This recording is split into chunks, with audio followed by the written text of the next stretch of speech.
আসসালামু আলাইকুম। সাত সকালে একটু লাইভ করলাম অনেক দিন পরে। আহ, কারণ কিছু পোস্ট দেখে আমার কষ্ট লাগছে। আসসালামু আলাইকুম, আশা করি সবাই ভালো আছেন। অনেক দিন পরে লাইভ ভিডিওতে আসলাম, ফেসবুকে স্পেশালি। আমি খুব অ্যাক্টিভ থাকি অন্য বিজনেস চ্যানেলগুলোতে, স্পেশালি লিঙ্কডইনে। ফেসবুকে পোস্ট দেওয়া ছেড়ে দিয়েছি, because so much of jealousy, so much of সমস্যার। একটা কিছু পোস্ট করলেই সঙ্গে সঙ্গে এই নিরাপত্তা গোয়েন্দা বাহিনী অমুক তমুকেরা দেওয়া শুরু করে, মানে কথা বলা শুরু করে, ঝামেলা করে, অ্যান্ড অল দোস। আজকে যে কারণে একটু কথা বলতে চাইলাম সেটা হলো, ফার্স্ট অফ অল, আমাদের এই রিসেন্ট আন্দোলনে যারা শহীদ হয়েছেন বাচ্চারা, তাদের জন্য শ্রদ্ধা। যারা আহত অবস্থায় আছে তাদের জন্য সমবেদনা, এবং পরিবারগুলোর জন্যে সমবেদনা জানানোর কোনো ভাষা নেই। পোস্ট লিবারেশন আমাদের যে গণ্ডগোলে যারা নিহত হলো তাদের জন্য সমবেদনা, কারণ অনেক নিরীহ লোকজন মারা গেছেন এর মধ্যে, হোটেলে পুড়ে ইত্যাদি ইত্যাদি। যাই হোক, আসার কথা হলো সবাইকে কনগ্রাচুলেশনস, স্বাগত জানাই। এবং আমাদের যেসব ইয়াং হিরোরা এই দেশ স্বাধীন করলেন তাদের কাছে স্যালুট, তাদেরকে কনগ্রাচুলেট করি, তাদেরকে ধন্যবাদ জানাই যে অ্যাটলিস্ট আমরা দমটা নিতে পারছি, আমরা একটা দীর্ঘ নিঃশ্বাস নিতে পারছি। এটা যে কত কষ্টের সেটা বলে বোঝানোর মতো না, যে কষ্টের মধ্যে দিয়ে আমরা পার করেছি সময়। ইট ওয়াজ অ্যান ইম্পসিবল সিচুয়েশন। একটা কথা যে লিখব, সেই কথাটা লেখার মতো সাহস আমার ছিল না। একটা কথা লিখব, কারণ আমাকে ফোন করে বলা হচ্ছে যে তোমার যে বিদেশে পালানোর জন্য সুযোগ দেওয়া হয়েছে বা যেতে পারছিলা, ওখান থেকে ধরে আনবো। অতএব be careful, don't write anything, don't talk anything.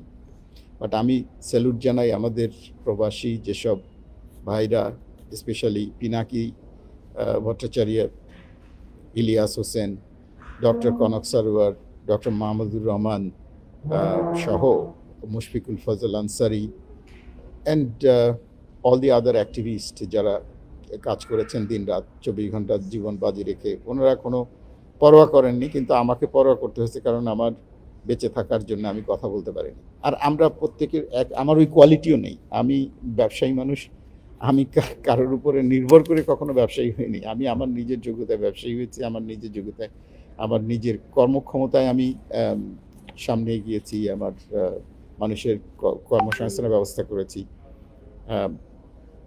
অতএব আমার কখনোই আল্লাহর ফজলে, আপনাদের দোয়ায়, কারো কাছ থেকে কিছু আশা করতে হয়নি, কারোর কাছ থেকে কিছু পাওয়ার আশা করিনি আমি কখনো। অতএব আমি এই রাজনৈতিকভাবে আমাকে যে একটা বিপদের মধ্যে ফেলা হলো, সেটার জন্য আমি প্রস্তুত ছিলাম না। এটার একটাই কারণ, সেটা আমার মনে হয় জাতির জানা দরকার, আমার এলাকার মানুষেরও জানা দরকার, যে যখন আমার বাড়ি টুঙ্গিপাড়ার অপোজিটে, পাটগাতি বাজারের অপোজিটে, পাটগাতি বাজারেও আমাদের জায়গা জমি আছে। সো ইন এ ওয়ে আমরা একসময় টুঙ্গিপাড়াতেও ভোটার ছিলাম, চিতলমারিতেও ভোটার ছিলাম, দুই পাড়েই ভোটার আমরা। এখন আমার বাড়ি জাস্ট চিঙ্গড় গ্রাম, মানে জাস্ট টুঙ্গিপাড়া থেকে 1.5 কিলোমিটার ওপারে, খালের ওপারে, নদীর ওপারে। সো সেখানে যখন আমাদের শেখ হেলালকে শেখ হাসিনা নমিনেট করলেন, আমি সেটার প্রতিবাদ করলাম। আমি একটু বললাম যে কেন আমাদের অঞ্চলের একটা ছেলেকে এখানে এমপি হওয়ার সুযোগ দেওয়া হবে না, কারণ আমি জানতাম যে ওই সিট একবার চলে গেলে বাগেরহাট 1, আর কেউ কোনো দিন ওইখানে আমাদের এলাকার কোনো নেতা কেউ কোনো দিন আর সুযোগ পাবে না। এবং তাই হলো। কিন্তু ওইখান থেকেই হেলাল সাহেব আমার উপরে রাগ, এবং সেখান থেকেই আমার উপরে চটা, এবং আমাকে উনি দেশ ছাড়া করলেন আওয়ামী লীগ ক্ষমতা আসার পরে। এবং মামলা মোকদ্দমা দিয়ে আমার মার্সিডিজ বেঞ্জ গাড়িটা, যে গাড়িটা আমি ব্যবহার করতাম, সেই গাড়িটা পর্যন্ত উনি দখল করেছেন। সেই গাড়ির রেজিস্ট্রেশন নাম্বার দিয়ে আমি একটু পরেই পোস্ট দেবো। ওই গাড়িটা এখন আমি জানি যে ওনার পিএস ওবায়েদ, সাবেক পিএস ওবায়েদ, তার বাড়িতে আছে ওই গাড়িটা। এখন আমার লোক পাঠায় আমি গাড়ি এখনই নিয়ে আসতে পারি, কিন্তু দেশের যে পরিস্থিতি, এই অবস্থায় আমি ওইটা করব না। ডেফিনেটলি আমি আইনের সাহায্যেই এই গাড়ি ঘোড়া, আমার 5টা গাড়ি ওনার কাছে উনি নিয়ে জোর করে এখন পর্যন্ত রেখে দিয়েছেন। আমার বিরাট একটা জায়গা আছে, প্রায় 5 বিঘা, আমাদের দেশের বিঘা বলে এটা 7 বিঘার মতো। সেই জায়গাগুলোও উনি ওনার লোক দিয়ে দখল করে রাখছিল, এই রিসেন্টলি ছেড়ে দিছে। আমার অফিস বিল্ডিং বাড়িধারাতে বেদখল, আমার কোম্পানির বেদখল, আমার সমস্ত কিছু বেদখল হয়ে গেছে, আমার কোনো কিছু নেই, আমাকে নিঃস্ব করে ছেড়ে দিয়েছে। That is what he has done, they have done. যাই হোক, আমি কখনো হাল ছাড়িনি, আমি আমার মতো করে নীরবে চলে গেছে। আমি আমার মাকে দেখতে পারি না দীর্ঘদিন। আমার মা মৃত্যুশয্যা থেকে কয়েকদিন আগে আমার মাকে গত এপ্রিল মাসে ডাক্তাররা মৃত ঘোষণা করেছিল। তারপরেও সামহাও আল্লাহ বোধহয় সম্ভবত এই কারণেই রেখে গেছেন সম্ভবত আমার মাকে, এবং শি ইজ ফাইন, এখন সুস্থ নেই। আরে ভাই, I am not a liabilities for the country. আমি তো কারোর কাছ থেকে 1 পয়সাও চাই না। আমার একটা বইয়ের মধ্যে লেখা আছে দিন বদলের কথা, সেটার মধ্যে লেখা আছে যে I don't need a favour, but don't do me a disfavour. আমাকে ফেভার দরকার নেই, আমাকে আপনার সাহায্য দরকার নেই, কিন্তু আমাকে আমার পিছন দিকে রশি বেঁধে টেনে নামানোর চেষ্টা করেন না। আমার যদি ভুল ভ্রান্তি হয় ধরাই দেন, বলেন যে আমি ভুল করেছি। যদি মারাত্মক ভুল করে থাকি, অন্যায় করে থাকি, কোনো ধরনের বেআইনি কিছু করে থাকি, আমার বিরুদ্ধে লিগেল অ্যাকশন নিতে পারেন। কিন্তু আমাকে আমার জানের উপরে হুমকি দিয়ে গান পয়েন্টে আমাকে দেশ ত্যাগ করাইতে পারেন না। এবং এটা একজন দুইজনকে না, হাজার হাজার লক্ষ লক্ষ বাংলাদেশের তরুণ যুবক এবং মেধাবীদের এই কাজ করা হয়েছে। আজকে যাকে নিয়ে আমি কথা বলতে চাই এখন, উনি professor Mohammad Yunus. Salute sir আপনাকে। ওনার মতো একজন বিশ্ববরেণ্য ব্যক্তিত্ব, ওনার ব্যক্তিত্বের ব্যাপারে বাংলাদেশের মানুষ কিছুই জানে না, আমি বলবো কিছুই জানে না।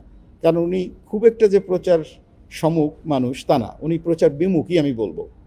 ওনার জায়গায় আমি হলে প্রচার করে সারা বিশ্ব তামা করে ফেলতাম, কিন্তু উনি একজন প্রচার বিমুখ বলা চলে। আর সেই সুযোগ নিয়ে গত 15 বছরে ওনার মতো বিশ্ববরেণ্য একজন মানুষ, আমি কিছু কথা বলবো যে উনি বিশ্ববরেণ্য কীরকম করে। উনি যখন 2006 সালে নোবেল পেলেন, আমি 2007 সালে তানজানিয়ার প্রেসিডেন্টের সঙ্গে দেখা করলাম, কথা বললাম, এবং he became my very good friend Jakaya Mrisho Kikwete. Jakaya Mrisho Kikwete যখন শুনলেন যে প্রফেসর ইউনূসকে আমি চিনি, উনি আমাকে প্রেসিডেন্ট আমার হাতটা ধরে ফেললো এবং 3 মিনিট পর্যন্ত আমার হাত ধরে রেখে আমাকে অনুরোধ করলো যে তুমি কি প্রফেসর ইউনূসকে একটু আমার দেশে এনে দিতে পারবা, আমি একটু ওনার সঙ্গে কথা বলতে চাই, একটু ওনাকে দাওয়াত দিতে চাই। আমি ওনাকে বললাম যে আপনার দাওয়াত আমি অবশ্যই স্যারকে পৌঁছে দেবো, ইউনূস স্যারকে আমি পৌঁছে দেবো। এবং আমি এসে ঢাকাতে ওনাকে কথা বলে ওনার সঙ্গে দেখা করে আমি ওনাকে দাওয়াত পৌঁছে দিলাম। উইথ অ্যান আটার সারপ্রাইজ, ফিউ ডেজ লেটার, আমার মনে হয় 3-4 মাস পরে, হঠাৎ করে একদিন রাত্রেবেলায় দেখি বাংলাদেশ টাইম 2টা-3টার দিকে আমার ফোন আসতেছে যে, এবং ফোন আসছে প্রেসিডেন্ট তানজানিয়া কথা বলবেন। আমি ফোন ধরলাম, উনি এত উচ্ছ্বসিত, বললো যে থ্যাংক ইউ ভেরি মাচ। আমি তো অবাক হচ্ছি যে কী কারণে আমাকে থ্যাঙ্কস বলতেছে। আর Haider, you did a great job. আমি কী ব্যাপার। পরের দিন আমাকে প্রেসিডেন্টের অফিস থেকে বিরাট মেইল পাঠানো হলো যে আমাকে রেকগনাইজ করে থ্যাঙ্ক দিয়ে, এবং ওখানে প্রফেসর ইউনূসই হাটে হাড়ি ভাঙছেন যে উনি নিউ ইয়র্ক থেকে ঢাকায় আসছিলেন, যাত্রাপথে উনি ওখানে হঠাৎ করে ডিসাইড করছেন যে তানজানিয়াতে যাবেন। উনি তানজানিয়াতে গেলেন এবং হঠাৎ করে উনি ওখানে বিরাট প্রোগ্রাম, 500-700 লোকের অ্যারেঞ্জ করছেন প্রেসিডেন্ট সাহেব, সেখানে উনি বক্তৃতা করছেন, এবং উনি ওনার বক্তৃতার মধ্যে রেকগনাইজ করছেন যে the man who inspired me to visit you today is no other person than a young man from Bangladesh, Haidaruzzaman. ওইটা শুনে তো সবাই খুব হুহু যে কে এই হায়দারুজ্জামানটাকে। বাট প্রেসিডেন্ট এবং এলসি কাঞ্জা, যে এখন তানজানিয়ার অ্যাম্বাসেডর টু ইউএসএ, তখন প্রেসিডেন্টের স্পেশাল অ্যাসিস্ট্যান্ট ছিলেন, এরা তো জানে যে আমি এটা স্যারকে পৌঁছে দিয়েছিলাম মেসেজ। আমি যখন লাইবেরিয়াতে গেলাম, লাইবেরিয়ার কারেন্ট প্রেসিডেন্ট, এই মুহূর্তে যিনি প্রেসিডেন্ট আছেন লাইবেরিয়ার, উনি আমাকে হাতে পায়ে ধরলেন যে প্রফেসর ইউনূসকে একটু যদি তুমি এনে দাও। আমি শিওর, আমি ওনাকে দিয়ে চিঠি দিয়েছি স্যারকে, এবং স্যার ওটা যেতে পারেননি সময়, উনি বলছেন আমার এই মুহূর্তে সময় নেই, কিন্তু স্যার একটা রিপ্লাই করেছেন অফিসিয়ালি। আমি বললাম স্যার আপনি একটা রিপ্লাই দিয়ে দেন, উনি রিপ্লাই দিয়েছেন। এরপরে সেন্ট্রাল আফ্রিকান রিপাবলিকে গেলাম আমি, সেখানের প্রেসিডেন্ট আমাকে হাতে পায়ে ধরার অবস্থা যে তুমি প্রফেসর ইউনূসকে একটু নিয়ে আসো।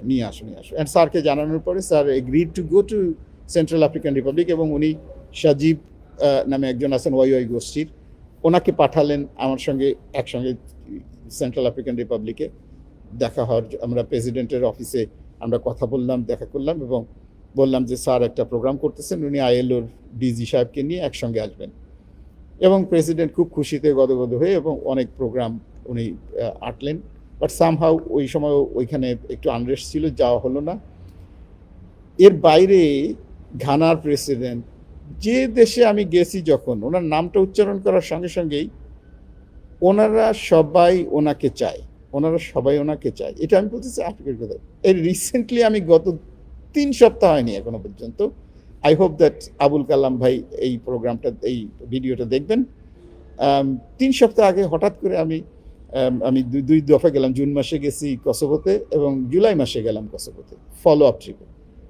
আমাকে কসোভোর যে অ্যাম্বাসেডর ছিল বাংলাদেশে, গুণের উরাইয়া, ও আমার বন্ধু মানুষ, ও আমার সঙ্গে দেখা করতে আসলো আমার হোটেলে, এসে বললো যে এখানে গ্রামীণ ট্রাস্টের একটা সিইও আছে, ও তোমার সঙ্গে একটু কথা বলতে চাই। আমি যে কে উনি? আমি তো গ্রামীণ ট্রাস্টের অফিস আছে নাকি এখানে? বলে যে হ্যাঁ of course, they are here for long time. তো উনি ফোনে ধরে দিলেন, একটু কথা সালাম কালাম বিনিময় হলো।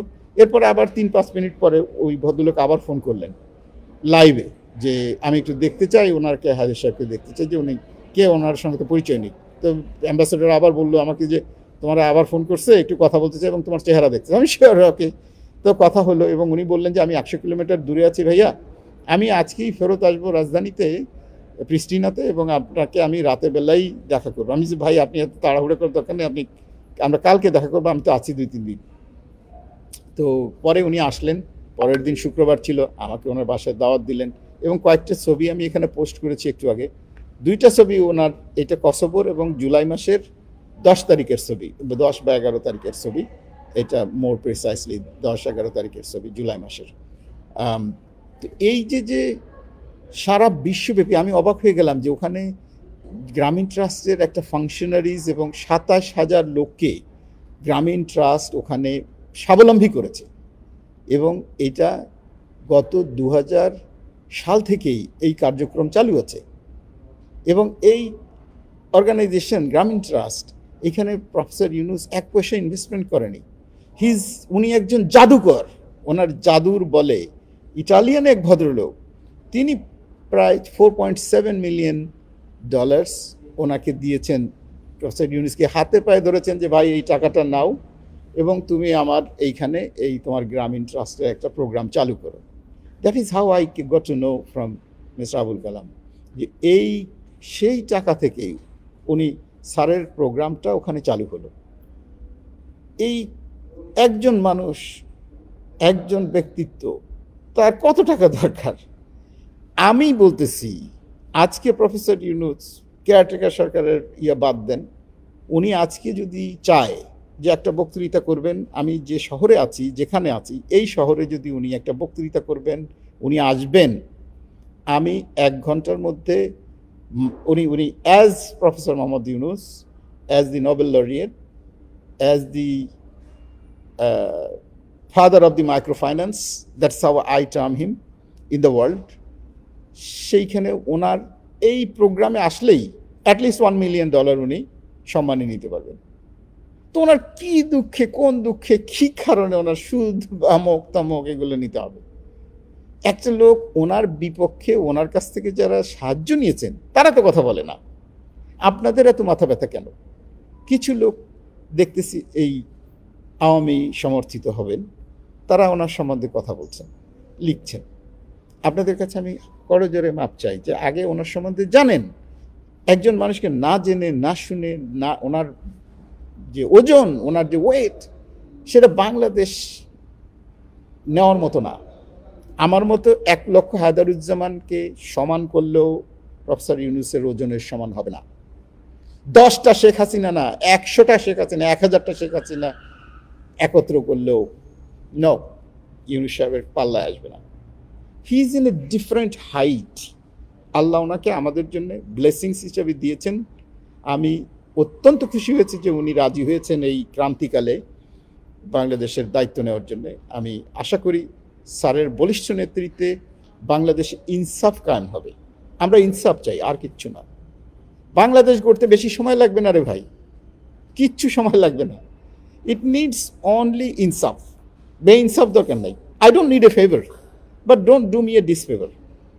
এই জিনিসটাই দরকার, যে আমার পায়ের মধ্যে শিকল দিয়ে আমাকে পিছনে টাইনো না খামাখা। আমি কোনো পলিটিক্সে বিশ্বাস করি না, আমি কোনো দলের 1 টাকার সদস্য না। অনেকে আমাকে বিএনপি বলে, অনেকে এই বলে, সেই বলে, doesn't matter, I don't care. আমি এটা নিয়ে বদার করি না। বাট আমার স্রেফ একটা অনুরোধ আপনাদের সবার প্রতি, সেটা হলো যে প্লিজ নো সামবডি, যাকে না জেনে শুনে আন্দাজে অমক করছে, তমক করছে, সুদ খেয়েছে, কোথায়, find out, give me a receipt, show me something. উনি যে এই লক্ষ লক্ষ কোটি কোটি মানুষের জীবনের পরিবর্তন করছেন, সে যে কন্ট্রিবিউশন করছেন, যে পরিবর্তন সারা দুনিয়াব্যাপী, এইটা সম্বন্ধে আপনাদের 1% আইডিয়া নেই। উনি প্রচার বিমুখ মানুষ, সেজন্যই উনি এটা আমাদের এই গত 15 বছরে যে জুলুমশাহী, জালিমশাহী, স্বৈরতান্ত্রিক সরকার ব্যবস্থা এবং মিডিয়া ওনার বিরুদ্ধে কন্টিনিউয়াসলি প্রচার প্রপাগান্ডা চালাইছে, ওনাকে মানসিকভাবে, শারীরিকভাবে ওনাকে যেভাবে হেনস্থা করেছে, তার এগেনস্টে উনি আয়রন ম্যান হিসেবে দাঁড়িয়ে আছেন। স্যারকে আর এক দফা স্যালুট জানাই। I don't need a favour. আমি আপনার এই লাইভ করছি বা আপনার ছবি পোস্ট করেছি, এটা কোনো ধরনের কোনো ফেভার পাওয়ার জন্য নয়, কোনো ধরনের কোনো সাহায্য, সহযোগিতা, সহানুভূতি কিচ্ছু পাওয়ার দরকার নেই। আমার দেশের মানুষের যাতে ইনসাফ পায়, আমাদের দেশের মানুষ যাতে ইনসাফ পায়, সেই একটা জিনিসই আমাদের দরকার, ইনসাফ, ন্যায় বিচার। একজন মানুষের সম্মান রক্ষা করার জন্যে রাষ্ট্রের অনেক দায়িত্ব আছে। এই দুদক নামের প্রতিষ্ঠান অলমোস্ট প্রফেসর ইউনূসকে হেয় প্রতিপন্ন এবং খুব বিপদের মধ্যে ফেলার জন্যে with the instruction of Hasina ব্যবস্থা হয়েছিল।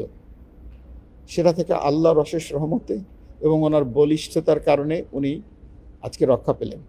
বাট এই রাষ্ট্রযন্ত্র, এরা বিভিন্ন মানুষকে বিভিন্নভাবে হেনস্থা, অপমান, অপদস্থ করেছে।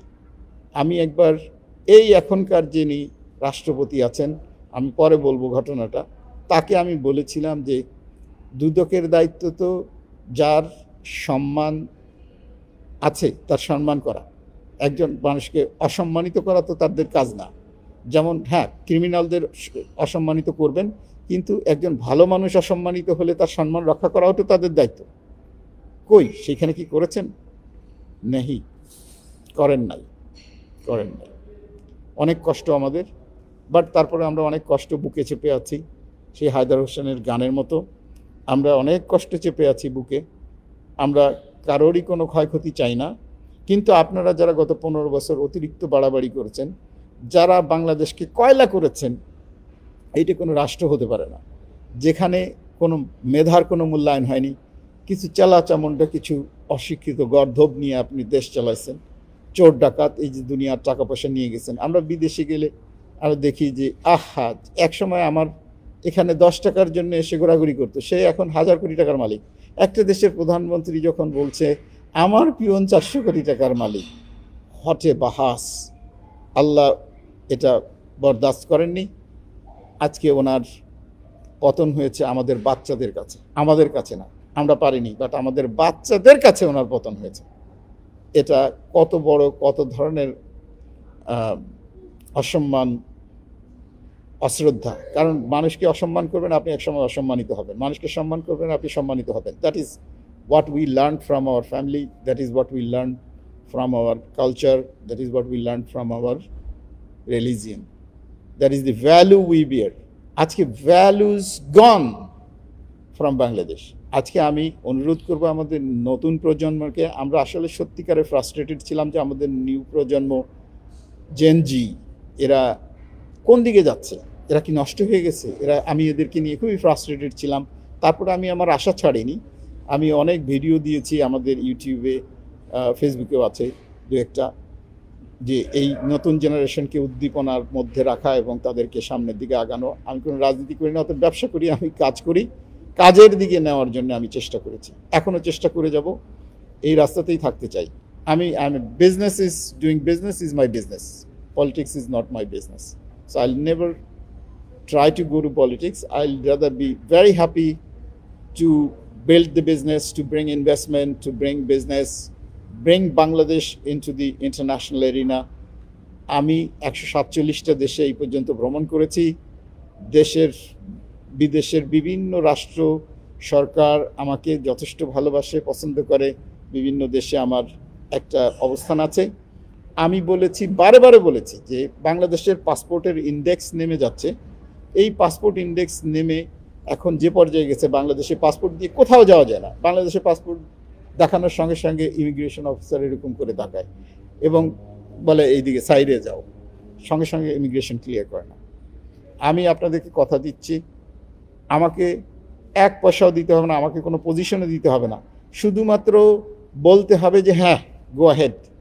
আমি এখন থেকে 6 মাসের মধ্যে অ্যাটলিস্ট বাংলাদেশের পাসপোর্টে ভিসা ফ্রি 20টা দেশকে আমি ইনক্লুড করতে পারবো। 20টা দেশ 6 মাসে। না করতে পারলে আমাকে সোহরাওয়ার্দী উদ্যানে অথবা শহীদ মিনারের সামনে হ্যাং মি আপ, ফাঁসি দিয়ে দিয়েন। এক পয়সাও চাই না, কোনো ধরনের ফেভারও চাই না, কোনো ধরনের সহানুভূতিও চাই না, কিছু দরকার নেই। কিন্তু আমার 20 কোটি মানুষের, দেশের এই ছেলে মেয়েদের জন্যে এটা আমাদের করা দরকার, কিন্তু আমাদের সেই সুযোগটা নেই। আমি অনেকবার বলার চেষ্টা করেছি, কে শুনে কার কথা। শাহরিয়ার আলম যখন মন্ত্রী ছিল, প্রতিমন্ত্রী ছিল, তাকে আমি অনেকবার ফেসবুকের মাধ্যমে লিখেছি, সোশ্যাল মিডিয়ায়, যে এই কাজটা করলে, এই সিম্পল একটা থিওরি, এটা বায়োলেটারাল এনগেজমেন্ট এবং সরকারের সঙ্গে আলোচনা করা।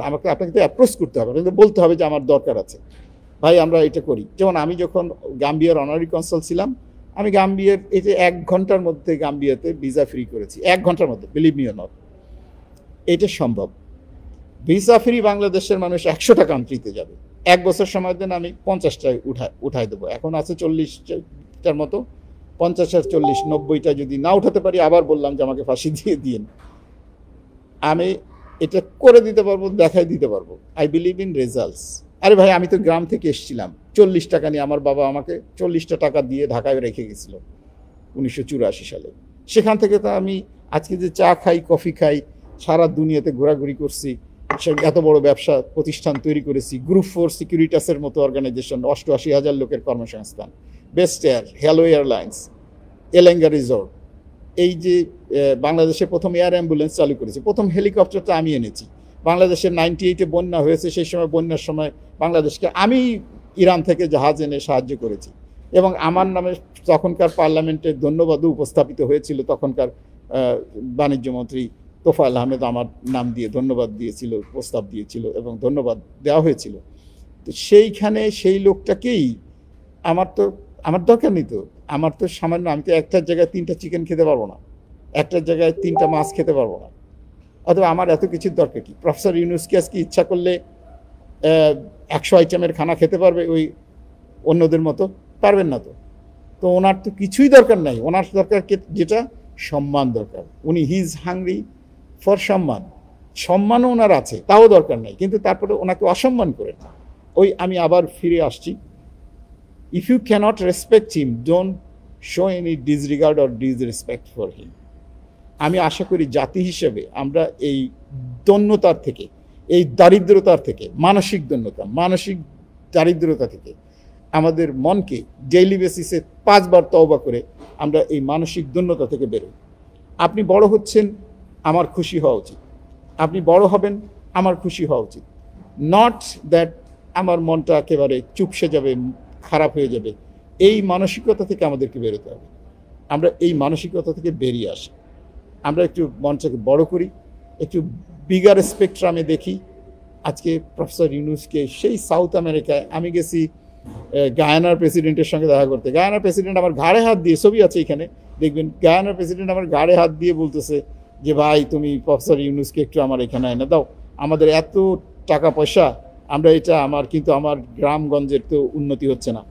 Guyana is the you know fastest growing economy in the world. কারণ ছোট্ট একটা দেশ, ছোট্ট বলতে আমাদের বাংলাদেশের চাইতে অ্যাটলিস্ট 5-6 গুণ বড় জিওগ্রাফিক্যালি, কিন্তু 7 গুণ বড়, কিন্তু পপুলেশন মানে জনসংখ্যা মাত্র হলো 7 লাখ, কিন্তু তারা ডেইলি বেসিসে এই মুহূর্তে 10 লাখ ব্যারেল তেল তুলতেছে এবং তাদের রিজার্ভের পরিমাণ হলো, তেলের রিজার্ভ 20 বিলিয়ন ব্যারেল এখন পর্যন্ত যা পাওয়া গেছে, আরও সামনের দিকে তো আসতেছে।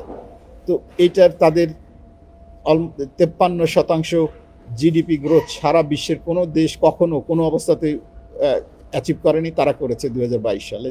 2023 সালেও তাদের 36%-এর মতো হয়েছে। এবছরে তারা আশা করছে 50% জিডিপি গ্রোথ। তো এই ভদ্রলোক আমাকে, ডক্টর ইরফান আলী আমাকে হাতে পায়ে ধরার মতো উনি অনুরোধ করেছেন।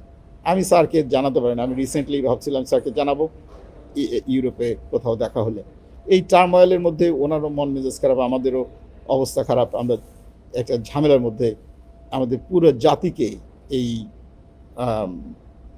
আমাদের যিনি পালিয়ে গেলেন উনি আমাদেরকে এমনভাবে তামা করছেন আমাদের জীবনকে, ওনার লোকজন, আমরা কোনো কাজেই মন দিতে পারিনি, সারাক্ষণ একটা অস্থিরতার মধ্যেই আমাদের জীবনের এই 15 বছর গেল।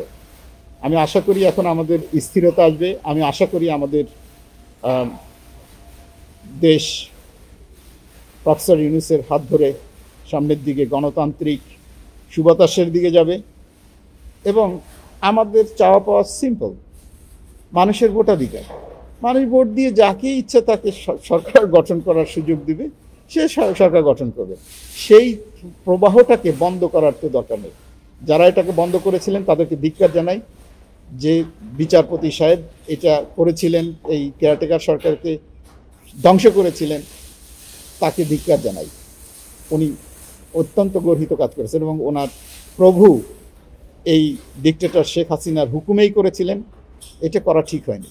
এই সমস্ত গণ্ডগোলের মূল কিন্তু ওই এক জায়গায়, কেয়ারটেকার গভর্নমেন্ট সিস্টেমকে ধ্বংস করার কারণেই কিন্তু আজকে এই জালিমশাহী 15 বছর আমাদের ঘাড়ে চেপে থাকলো এবং পুরো দেশটাকে সারখার করে দিল।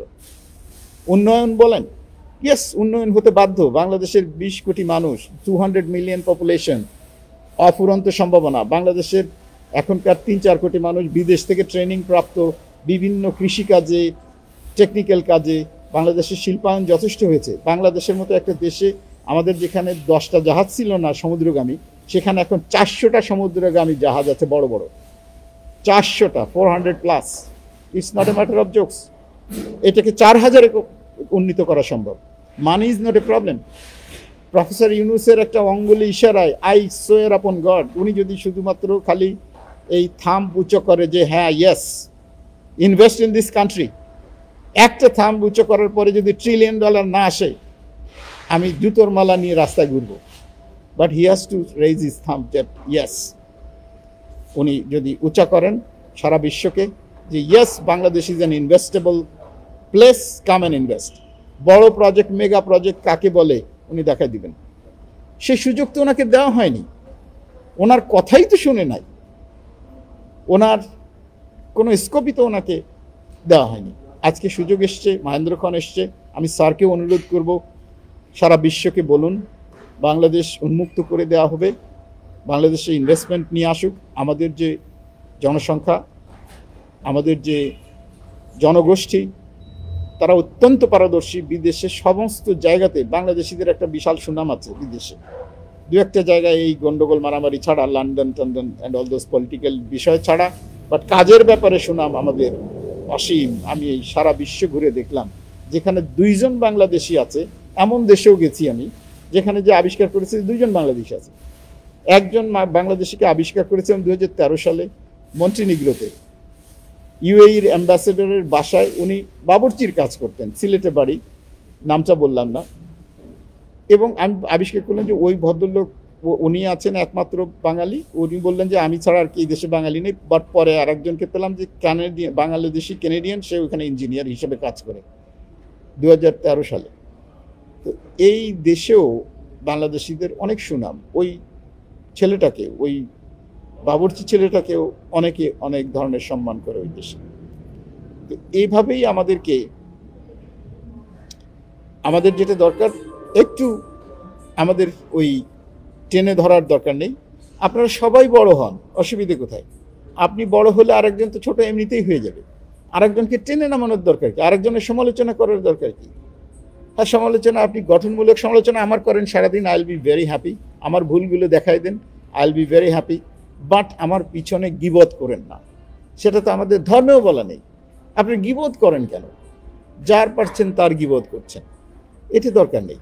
Let us make N significant changes on this as well. আমি জানি হাজারটা পরিবর্তন দরকার, এগুলোর মধ্যে আমার কোনো দক্ষতা নেই, আমি করতেও পারবো না। বাট ইয়েস, ব্যবসায়িক অঙ্গনে I know the business. I know how to create business out of nothing simply. So আমার ইয়াং জেনারেশনের বন্ধুরা, আপনাদের যাদের বিজনেস করার ইচ্ছা, definitely I'll be able to help you and I am at your disposal to help you. আমি আশা করি আমাদের দেশ এগিয়ে যাবে, আমাদের দেশের সবাই শান্তিপূর্ণভাবে আমাদের দেশকে এগিয়ে নেওয়ার জন্য সাহায্য করবে। আমার মতো একজন ক্ষুদ্র ব্যক্তি যদি কোনো অবস্থাতে কোনোভাবে দেশের কোনো সাহায্যে আসি, আমাকে নিবেদিত করতে আমি সদা প্রস্তুত আছি। এর মানে এই না যে আমি কোনো সরকার বা কোনো ব্যবস্থার অংশ হতে চাই, ইটস নট। আমি আমার পজিশনে যে অবস্থায় আছি, আমি সেই অবস্থা থেকেই আমার দক্ষতা দিয়ে, আমার যোগ্যতা দিয়ে আমি পরিবর্তন করার মতো যোগ্য বলে আমি মনে করি এবং আমি পরিবর্তন করতে পারবো বলে আশা করি। আপনাদের সবাইকে ধন্যবাদ, আমার জন্য দোয়া রাখবেন। আমি এই সঙ্গে যদি কখনো কারোর মনে আঘাত দিয়ে থাকি, অনেক সময় আমি অনেক কটু কথা লিখি বিভিন্ন জায়গাতে, please forget and forgive me. Thank you so much.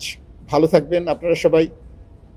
আমাদের দেশের সূর্য সন্তান যারা নিহত হয়েছে, তাদের আত্মার মাগফিরাত কামনা করে আমাদের সকলের জীবনের সর্বাঙ্গীন উন্নতি কামনা করে আজকের জন্য বিদায় নিচ্ছি। খোদা হাফেজ।